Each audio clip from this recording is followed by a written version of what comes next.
Aku ingatkan nak ambil duit kutu awal lah bulan ni. Aku nak beli emas. Beli emas? Kamu nak buat apa? Ni anak saudara aku kenduri bulan depan.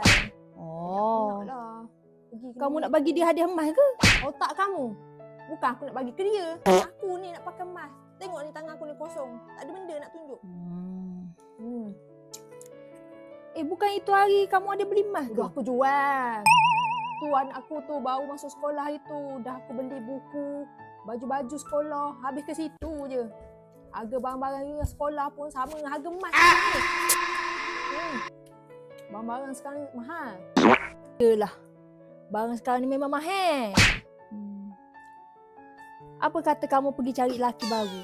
Senang ada. Hidup lah aku berlaki. Udah lah. Anak aku tu 2 orang. Perempuan pula tu. Seorang baru start kerja. Seorang ni baru masuk sekolah rendah. Hidup lah. Risau bukan dia menanggung aku. Aku yang menanggung dia nanti. Laki-laki zaman sekarang ni bukan boleh percaya. Iyalah beda. Aku nak balik dululah ya. Balik lah. Aku tak masak lagi ni tengah hari. Nanti laki aku balik kerja kan tak ada makanan pula. Untunglah kamu ada laki. Udah aku kata pergi cari laki. Hidup lah aku berlaki. Udah serik rasanya. Lah. Kirim salam sekali kat laki kamu ya.